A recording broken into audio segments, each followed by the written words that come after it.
Madame, monsieur, souriez, vous êtes filmé.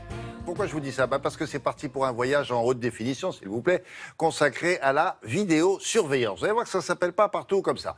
Certaines villes françaises en sont équipées, d'autres s'y refusent pour l'instant. Mais qu'en est-il dans les autres pays que la France? Alors nos voisins, proches ou lointains, ont-ils adopté ce système de sécurité? Alors si oui, comment vivent les populations? Est-ce que c'était efficace? C'est ce que nous verrons avec nos correspondants du jour. En raison du décalage horaire, avec certains d'entre eux, toute la séquence qui suit a donc été enregistrée. Et pour ce tour du monde sous haute surveillance, bien sûr, nous avons fait appel à Nicolas Bertrand, qu'on retrouvera à Singapour. Alors c'est une ville archi-surveillée. Alexia Kefalas qui nous donne rendez-vous à Athènes, en haut à droite. Sandrine Mercier en bas à gauche, notre correspondante à Barcelone. Et enfin, Franck Gedozo, qui nous attend à Jérusalem, Israël étant le pays, vous le savez, où l'on innove sans arrêt en matière de vidéoprotection. Et vous verrez des matériels que l'on ne connaît même pas encore en France. Alors, tout de suite, direction le pays le plus surveillé d'Asie. Là-bas, la délinquance est proche de zéro. Et pour cause, les caméras ont envahi les rues. Bienvenue à Singapour. Nicolas, on peut dire qu'ici, la surveillance a atteint son plus haut degré. C'est quoi? C'est Big Brother autour de vous? Bonjour. Bonjour William, oui, absolument. Au moment où je vous parle, ici dans le centre de Singapour, je suis très certainement épié, filmé par plusieurs caméras de vidéosurveillance.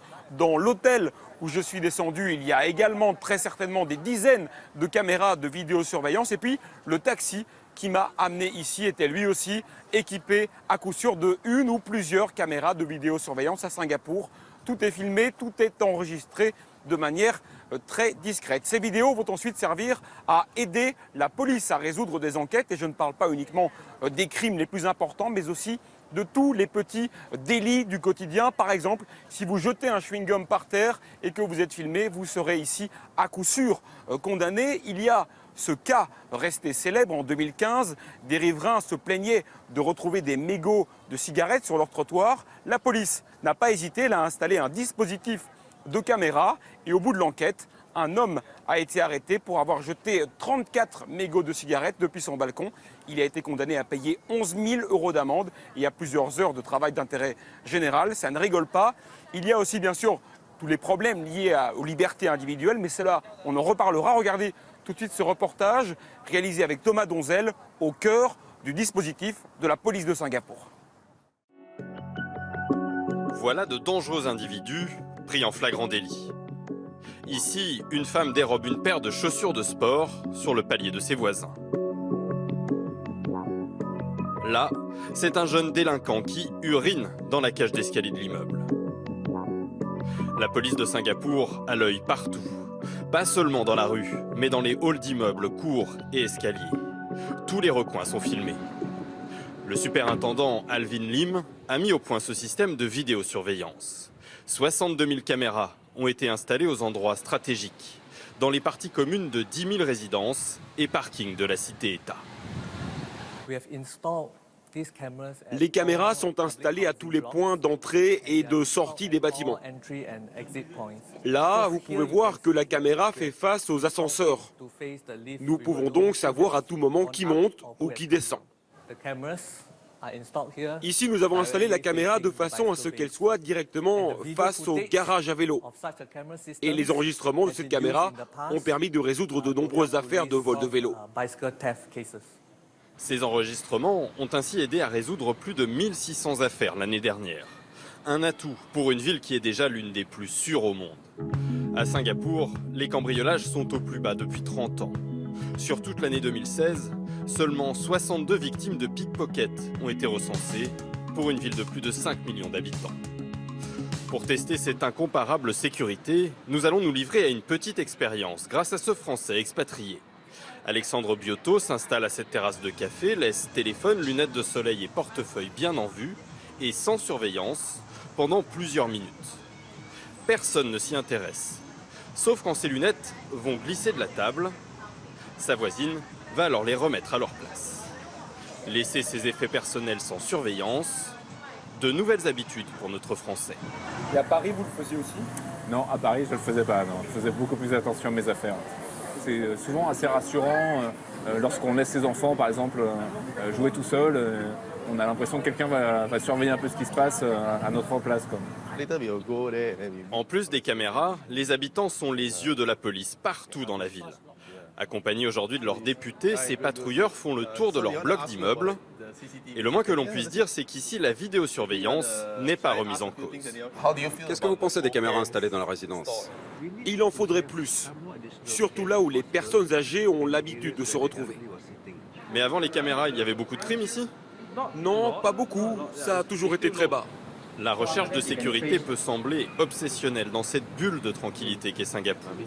Mais les autorités n'entendent pas relâcher leur effort. Peu de crimes ne veut pas dire pas de crimes. Il y a encore du travail pour la police et surtout, la sécurité aujourd'hui, ce n'est pas seulement les crimes et délits, mais c'est aussi le risque terroriste. Et je crois que ces technologies modernes peuvent nous aider. Singapour n'a jamais connu d'attaque terroriste sur son sol. Mais elle compte bien continuer à investir dans la vidéosurveillance et les nouvelles technologies pour conserver sa réputation de ville où le crime n'existe presque pas. Nicolas, donc on l'a entendu dans le reportage, les Singapouriens sont très favorables à la vidéoprotection, mais est-ce qu'il y a quand même des limites à cette surveillance permanente ? Eh bien non, William, pas du tout. C'est difficile à imaginer pour des Européens comme nous, mais nous n'avons trouvé ici aucune voix discordante qui s'oppose à la vidéosurveillance. Un député de Singapour résume très bien la situation. Il nous dit « Tous les jours, je reçois dans mon bureau des personnes qui demandent l'installation de nouvelles caméras, mais jamais je n'ai reçu quelqu'un qui m'a demandé le retrait d'une caméra. » Les Singapouriens estiment que s'ils n'ont rien à cacher, ils doivent accepter la vidéosurveillance et que la refuser, cela reviendrait à avouer que l'on commet des délits. Mais cela va encore bien plus loin. Les Singapouriens sont aussi favorables à l'utilisation par la police de toutes leurs données, les SMS, les emails, les appels téléphoniques, la navigation Internet. Il n'y a en fait aucune loi qui empêche la police de s'emparer de ces données, même de manière préventive. Ils n'ont même pas besoin de demander préalablement l'autorisation à un juge. Et cela ici passe très bien. Personne ne crie à la restriction de la vie privée. Imaginez en France, cela serait probablement tout l'inverse. Bah oui, je veux dire, le mot liberté individuelle, je ne sais pas s'ils connaissent. Mais est-ce que ça va pas un petit peu trop loin quand même, Nicolas? Il doit forcément y avoir des dérives, non? Eh bien oui, William, il y a des dérapages. Ce système de surveillance généralisée entraîne la paranoïa de certains et la délation est également devenue monnaie courante à Singapour. Les riverains commencent à s'équiper de leur propre système de surveillance et dans les immeubles, parfois un voisin pointe une caméra sur la porte d'à côté. Le lendemain, c'est l'autre voisin qui pointe une caméra sur votre porte et à la fin, tout le monde filme tout le monde espionne tout le monde dans un climat plutôt malsain. Il y a aussi un problème concernant le personnel de maison, les hommes ou les femmes de ménage qui sont filmés parfois jusqu'aux toilettes ou dans la salle de bain pour surveiller qu'ils ne volent pas un petit peu de shampoing. Et encore une fois, il n'y a ici aucune loi qui interdit cela et cela ne va pas s'arrêter comme ça car la police a lancé un nouveau programme. Elle demande aux automobilistes d'équiper leurs véhicules de caméras qui filment en permanence, même lorsque la voiture est à l'arrêt. Il y a déjà plus de 5000 véhicules qui ont été équipés. Oh, c'est pas fini donc. Merci beaucoup Nicolas, à très bientôt. Le voyage continue maintenant à Athènes où nous attend Alexia Kefalas. Alexia, chez vous, il paraît que la vidéosurveillance a pris un grand tournant. Alors ça date des Jeux Olympiques de 2004, vous allez nous expliquer pourquoi. Mais plus généralement, est-ce qu'il y a beaucoup de caméras? Est-ce qu'on se fait voir chez les Grecs? Bonjour. Bonjour William, Oui, bonjour je William. pouvais pas la louper, Il y en a beaucoup. Effectivement, vous ne pouvez pas la rater. Et pourquoi? Eh bien parce qu'ici, on peut se faire voir. Pourquoi? Il y a plus de 200 caméras à Athènes et dans sa région depuis les Jeux Olympiques, vous le disiez William, les Jeux Olympiques qui ont été réalisés en 2004, pour lesquels la Grèce a dépensé près d'1 milliard d'euros juste en caméra surveillance. À l'époque, il y avait des groupuscules anarchistes qui faisaient exploser des bonbonnes de gaz pour protester contre l'organisation des Jeux. Donc la sécurité était primordiale et c'est la raison pour laquelle il y a eu l'installation de toutes ces caméras. Alors ces caméras, elles sont du dernier cri technologique, elles peuvent capter les moindres sons, les moindres faits des des gestes à plusieurs mètres, mais elles servent aujourd'hui à la circulation dans Athènes et sa région. C'est un sujet majeur. Pourquoi? Eh bien parce que la Grèce a énormément de morts sur ses routes. Elle a des routes assez mortelles. D'ailleurs, rien que pour le mois de février, 485 personnes ont été blessées plutôt grièvement et 15 personnes ont trouvé la mort dans un pays à près de 10 millions d'habitants. On peut dire que c'est un rythme assez important, d'où l'utilité de ces caméras. Et comment les Grecs ont accueilli tout ce matériel-là, toutes ces caméras? Écoutez, William, il y a un paradoxe qui est notable ici en Grèce. Dans une enquête qui a été révélée cette semaine, il y a quelques jours, qui est une enquête qui a été réalisée à échelle européenne sur un échantillon de 1000 personnes par pays, eh bien, dans cette enquête, on voit que les Grecs sont dans le peloton de tête des pays qui ne veulent pas de caméras de surveillance. Mais qu'au même moment, eh bien, ils aimeraient bien être surveillés et protégés, mais ils ne veulent pas que ces caméras enregistrent leurs données personnelles. Donc c'est une question de vie privée.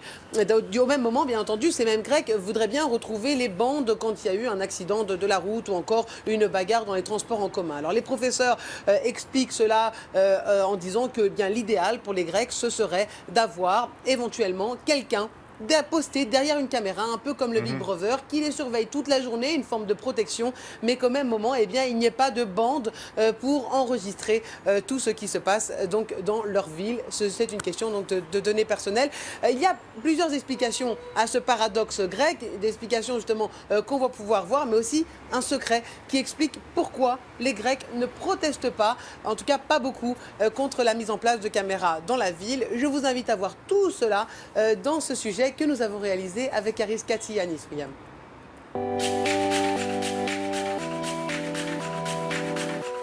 Kostas est chauffeur de taxi depuis plus de 15 ans et si les rues d'Athènes n'ont pas de secret pour lui, les caméras de surveillance de la ville non plus.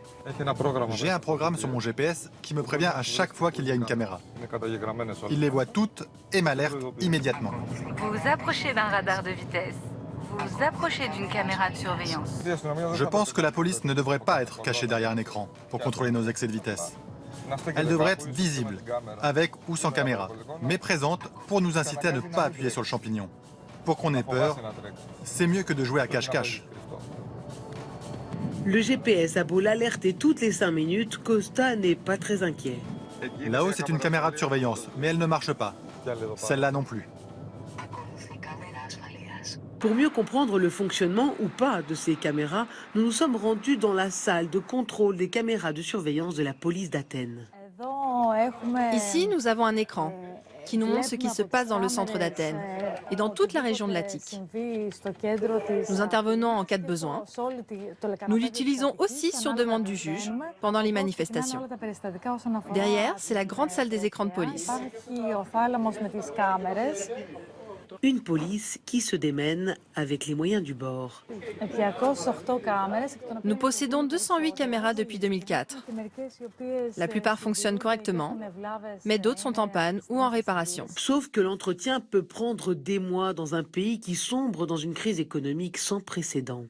C'est un coût important, d'autant qu'il y a eu des caméras qui ont été brûlées par des inconnus. Mais le plus difficile pour la police, c'est la législation sur les données personnelles qui restreint fortement son champ d'action. Nous nous en tenons strictement à la circulation, parce que nous sommes très contrôlés par l'autorité des données personnelles, qui nous interdit d'aller au-delà de ce cadre. Regardez ces zones grises. Elles apparaissent si on veut voir l'immeuble ou même la plaque d'immatriculation de la voiture en circulation. Plusieurs mairies de la région d'Athènes ont tenté de poser des caméras dans une centaine d'écoles et aires de jeu. Un projet vite avorté après les protestations de centaines de parents. Personne ne conteste pourtant les magasins et autres commerces privés qui multiplient l'utilisation de caméras. D'où vient donc ce rejet? La raison est historique. Ce sont les vestiges de la guerre civile qui ont suivi la Seconde Guerre mondiale et qui ont continué pendant la dictature des colonels jusqu'en 1974. La société était très divisée à cette époque. Le fichage des opposants au pouvoir était très pratiqué par la police et les autorités de l'État. Les Grecs ont donc peur d'une répétition de cette histoire récente et saisissent souvent la loi pour éviter cela. Pas question d'être fiché pour Kostas, qui estime avoir de beaux kilomètres devant lui. Bon, ça, on a bien compris, Alexia. En résumé, les Grecs ne veulent pas de caméra. Ça tombe plutôt bien, puisqu'elles ne fonctionnent pas, finalement. Exactement, William, vous avez très bien résumé la situation et forcément, cela peut prêter à sourire si ce n'était pas tragique. Et ça l'est, William. Pourquoi? Eh bien, je vous prendrai un exemple parmi bien d'autres. En 2010, notamment, pendant les manifestations anti-austérité ici dans la capitale, des milliers de personnes manifestaient. Eh bien, 3 employés de banque ont été asphyxiés dans leur bâtiment, sur leur endroit de travail. Pourquoi? Eh bien, parce qu'ils ont été asphyxiés par des cocktails Molotov. Ils ont trouvé la mort. Eh bien, la police n'a pas pu retrouver les bandes des caméras qui encerclaient cette bande. Pourquoi? Parce qu'elle ne marchait pas, elle ne fonctionnait pas, ces caméras. Et sans compter, on a aussi tous les accidents de la route qui ne sont pas aussi enregistrés par ces caméras de surveillance. Donc, effectivement, ça peut rester tragique. Il faut savoir que l'autorité des données personnelles ici en Grèce est quand même très, très puissante et qu'elle surveille tout cela. C'est donc qu'il y a quand même un manque d'équilibre entre, d'un côté, les données personnelles et de l'autre côté, eh bien, le bien public. Pour finir, je suppose que le gouvernement a son opinion là-dessus, non? Oui, on peut dire que, vous savez, William, c'est un gouvernement qui est issu de la gauche radicale. Donc, ils n'aiment pas les caméras de surveillance, ils ne veulent pas ni de fichage, ni traquer sa population. Ouais. D'un autre côté, eh bien, le gouvernement va devoir s'y plier. Pourquoi? Parce qu'il y a des pressions de l'Union européenne, mais aussi d'Europol, l'agence européenne de police, qui fait pression en ce moment sur Athènes pour bien traquer les éventuels terroristes qui transiteraient par la Grèce, d'où l'intérêt des caméras de surveillance. Et la Grèce va sans doute devoir s'y plier parce qu'elle n'aura peut-être pas le choix. Je suis content quand on vient vous voir, Alexia, pour plusieurs raisons, parce que content de vous retrouver. Et puis, on a des nouvelles des travaux du Parthénon, derrière vous, sur votre droite. Ben, ça avance, je vois, là. Hein. Ça, oui, oui là, effectivement, vous avez vu. Oui, ça avance bien. Je suis content. Le Parthénon sera de toute beauté pour cet été, pour vous accueillir, William. Ah bon, ben, voilà. On tâchera de venir faire un tour. Merci beaucoup, Alexia. À très bientôt. Petite pause chez nous, à présent, avec notre spécialiste du web. On va voir qu'il est quasiment impossible d'avoir une vie privée sur Internet, ça vous le savez, parce qu'on est suivi à la trace, presque en permanence, hein, n'est-ce pas, Julia? Oui, tout à fait. Utiliser Internet, c'est accepter une forme de surveillance au départ. Hein. On a tendance à oublier que le smartphone, notre fameux téléphone portable qui nous suit partout, c'est un ordinateur de poche. Donc, 2 caméras, 2 micros, un GPS qui nous suit partout. Donc, c'est autant d'outils qui peuvent être piratés, surveillés, mis sous contrôle, détournés. Et ça, c'est très important de bien le garder en tête. Alors, sur le net, le respect de la vie privée, il est mis à mal, évidemment, par les réseaux sociaux et par les énormes moteurs de recherche qu'on connaît et par la publicité.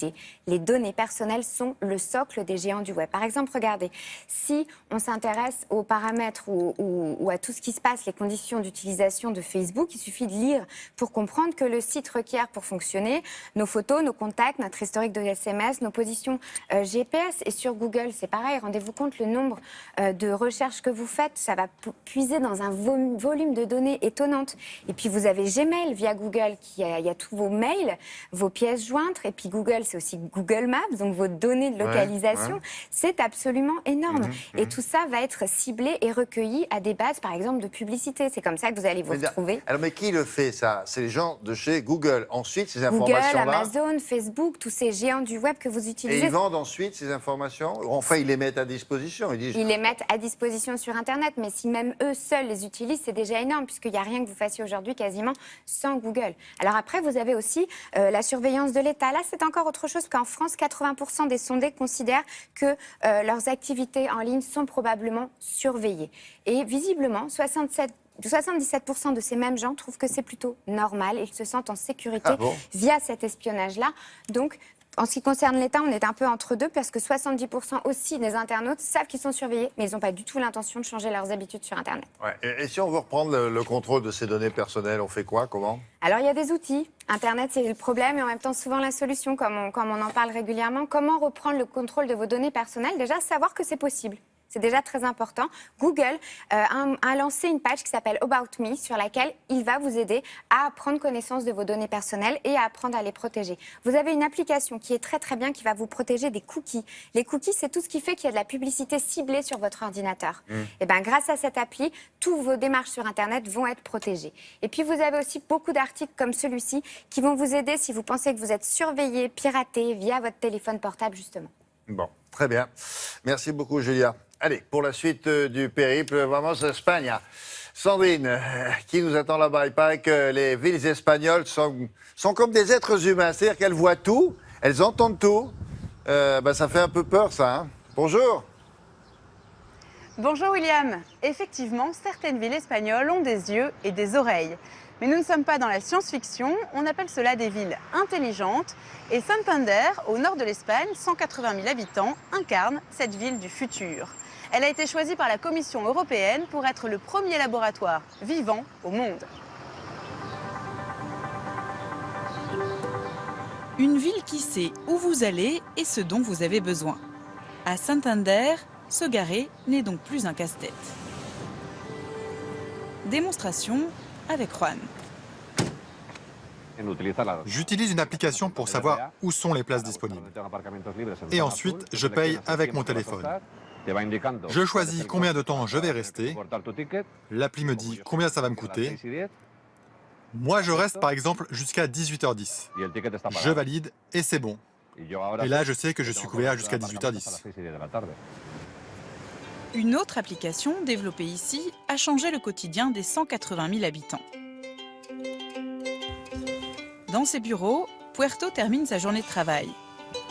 Et grâce à son téléphone, plus la peine de partir en courant, elle sait quand arrive son bus.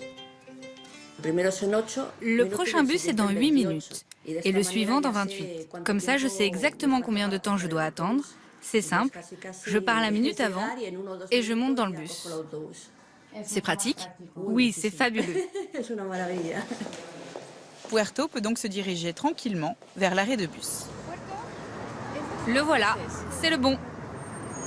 Sur le toit des bus, un étrange boîtier à antenne.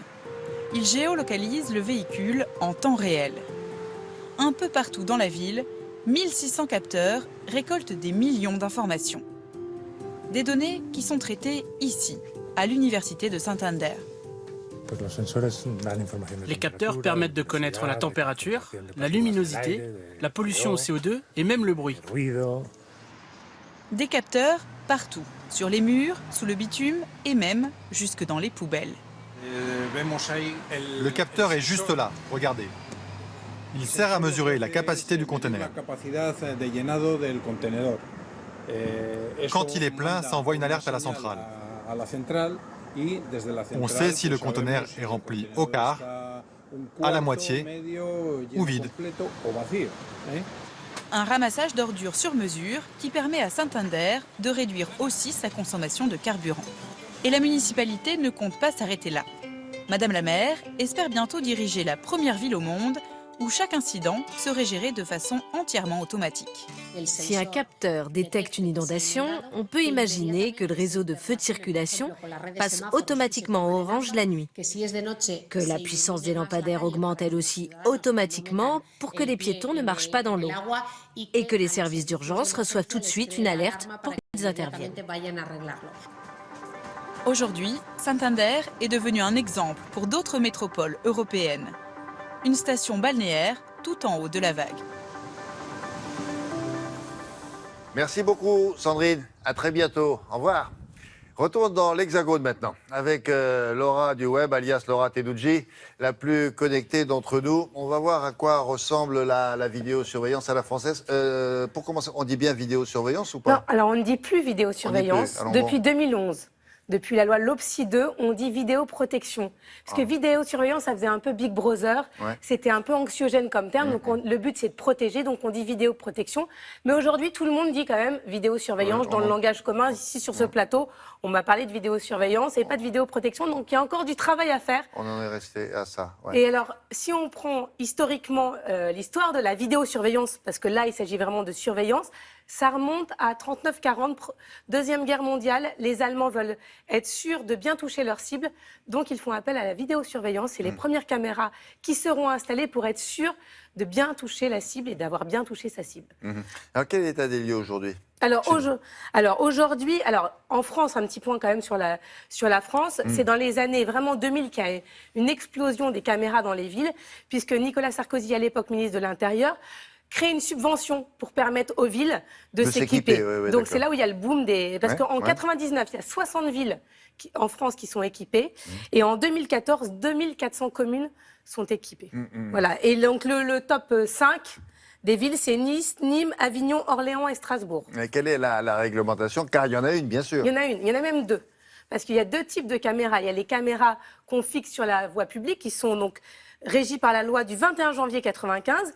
Et celles que vous mettez, si vous êtes commerçant, que vous avez envie de protéger votre commerce, vous avez aussi le droit de mettre une caméra chez vous. Et donc là, c'est la CNIL qui gère ces caméras-là. Alors, il faut savoir qu'un maire ne peut pas prendre la décision comme ça de dire je vais mettre des caméras partout. Il est obligé de se référer obligatoirement à la commission départementale de la vidéoprotection. Donc il soumet son projet. Il soumet son projet, il faut que ça soit accepté.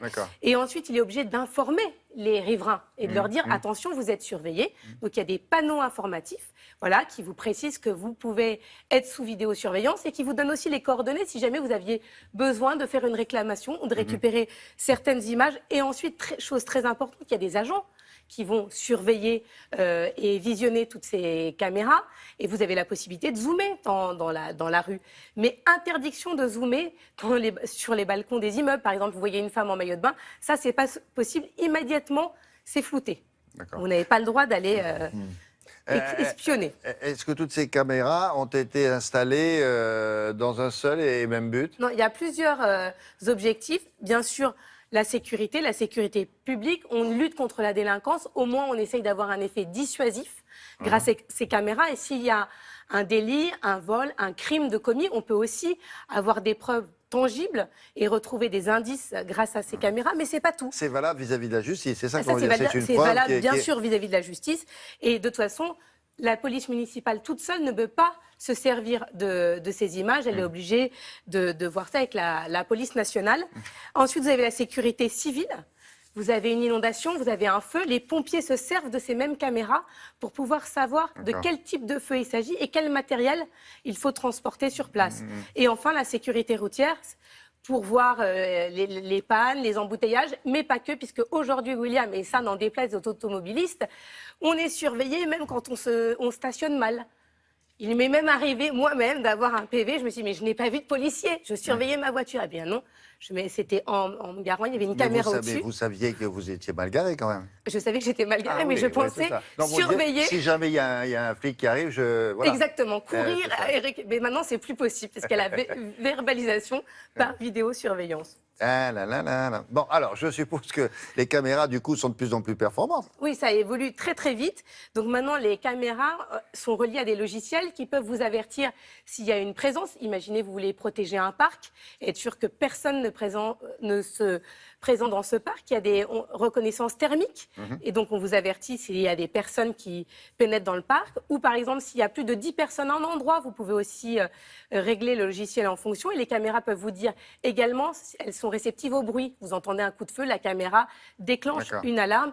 Et bien sûr, la reconnaissance faciale, il faut savoir qu'aujourd'hui, on est en mesure de reconnaître qui passe devant une caméra, mais on n'a pas encore le droit de relier ces caméras à un logiciel qui nous permettrait de nous dire, par exemple, si ces visages sont fichés S. Ah oui. Merci, Laura. Merci. À plus tard. Pour la fin du voyage, on part à Jérusalem. On nous attend Franck Genozo. Et dans ce pays, avec la menace terroriste, vous allez voir que les autorités israéliennes ont développé une technologie de pointe en matière de vidéoprotection. Dans le genre, c'est un matériel qui, franchement, fait autorité, Franck. Oui, c'est vrai qu'Israël s'est fait une spécialité de ces technologies de sécurité et la vidéosurveillance ne fait pas exception. Au contraire, via le développement de logiciels informatiques qui vont permettre d'exploiter, d'analyser les images fournies par ces caméras. Car déployer dans une ville des centaines, des milliers de caméras, c'est une chose. Mais pour les services de sécurité, retrouver au milieu de centaines d'heures d'enregistrement, très précisément une personne ou un véhicule, eh bien, c'en est une autre. C'est ce qu'on appelle la vidéosurveillance intelligente, la capacité pour un système à retrouver un homme, par exemple, avec un blouson rouge ou un chapeau noir au milieu d'une foule, ou encore un véhicule en fonction de la marque, de son modèle ou encore de sa plaque d'immatriculation. Ces logiciels israéliens sont vendus partout dans le monde. À titre d'exemple, c'est un logiciel israélien qui équipe et sécurise l'intérieur et les abords de la Tour Eiffel à Paris. Alors nous avons choisi ce matin de nous arrêter sur 3 de ces technologies israéliennes innovantes dans ce sujet préparé par Maxime Pérez, Jonah Messina et Offset Nalbandian. Quel est le point commun entre cette visite du pape François en Ouganda ? le carnaval de Rio et ses affrontements dans un quartier palestinien de Jérusalem. La réponse vient du ciel et se nomme Skystar. Suspendu à un ballon gonflable, 2 caméras thermiques scrutent tout mouvement suspect dans un rayon de 5 km. Ses capacités sont très élevées. Il ratisse toute la zone environnante pour repérer d'éventuels assaillants. En Israël, ce ballon d'observation fait partie du décor depuis plusieurs années déjà. L'armée, par exemple, l'a déployé pour renforcer son dispositif déjà bien musclé à ses frontières, comme ici, face à la bande de Gaza. Le système permet de donner très rapidement l'alerte. Illustration avec ces Palestiniens qui franchissent illégalement le mur de séparation entre Israël et la Cisjordanie. En quelques secondes, un véhicule de police se lance à leur poursuite. Ces ballons, la France s'y intéresserait de près pour surveiller ses centrales nucléaires et demain, pour appuyer des policiers dans leur mission. Nous allons être en mesure de développer de nouveaux ballons encore plus petits et plus performants. On va y ajouter des moyens de communication qui permettront de repérer un suspect grâce au signal de son téléphone portable. Aider les enquêteurs, cette autre entreprise israélienne le fait déjà. Son logiciel est en service dans plusieurs villes de l'Hexagone, comme Nice et Deauville. Le principe, un moteur de recherche intuitif. Tout objet apparaissant dans une vidéo est classé dans une catégorie. Les images filmées génèrent alors une gigantesque base de données. Donc nous voilà sur une scène classique de rue de New York, où nous sommes à la recherche d'un suspect avec a priori une couleur rouge sur lui, donc un sac à main. Donc j'ai juste à cliquer sur la couleur rouge. Et j'ai plus aujourd'hui que 46 objets qui vont s'afficher à l'écran. Je me rends compte qu'il y a un objet qui semble correspondre à ces critères-là. Et il semble bien que ce soit notre suspect. En quelques clics, l'opération est terminée. Quand il n'y a pas si longtemps, passer au crible des heures d'image pouvait prendre plusieurs semaines. D'ici 2018, Briefcam ambitionne d'équiper 100 villes françaises. Tout voir, comprendre, contrôler. En Israël, où la population a appris à vivre avec la menace terroriste, les caméras de vidéosurveillance sont omniprésentes. À l'entrée des bureaux, elles peuvent même se substituer au contrôle d'identité. Dans cette entreprise, des ingénieurs ont conçu une caméra biométrique capable de reconnaître ses employés et de leur ouvrir la porte. Dès que la caméra identifie un visage, ce voyant jaune apparaît. Et si vous êtes autorisé à rentrer, il devient vert. En réalité, cette caméra de surveillance enregistre beaucoup plus d'informations sur vous, à chacun de vos passages. Au début, une photo de profil suffit. Mais ensuite, notre système analyse vos mouvements, votre façon de marcher, de bouger votre tête. On appelle ça l'identification visuelle. De l'identification visuelle, comme dans ce clip de la société, où les lunettes de ce vigile lui permettront de savoir instantanément Good morning, Mr. Woods. à qui il a affaire. Good morning, Mr. Johnson. Good morning, Ms. Williams. Mais Franck, étant donné que les technologies développées en Israël finissent souvent par arriver chez nous, alors à quoi faut-il s'attendre dans les années à venir, ici en France ?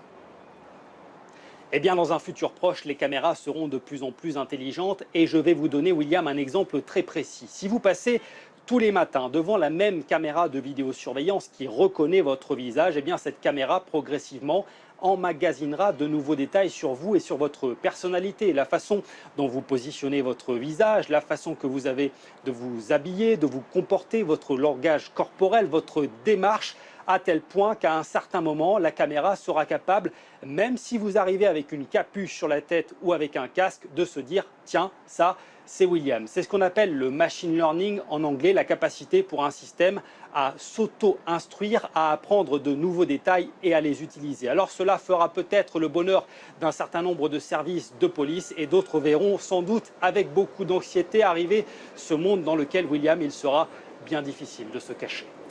Bon. Merci beaucoup, Franck. À très bientôt.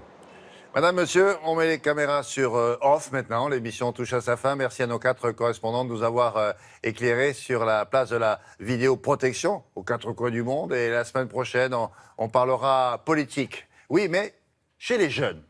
La nouvelle génération est-elle impliquée vraiment dans la vie politique de son pays? Un peu, beaucoup, ou pas du tout peut-être. Comment les jeunes s'y prennent-ils pour faire entendre leur voix, par exemple, au-delà de nos frontières? Sont-ils aussi politisés que leurs parents? Et quelles causes défendent-ils en priorité? Vous me direz, ça dépend du pays. C'est ce que nous verrons samedi prochain.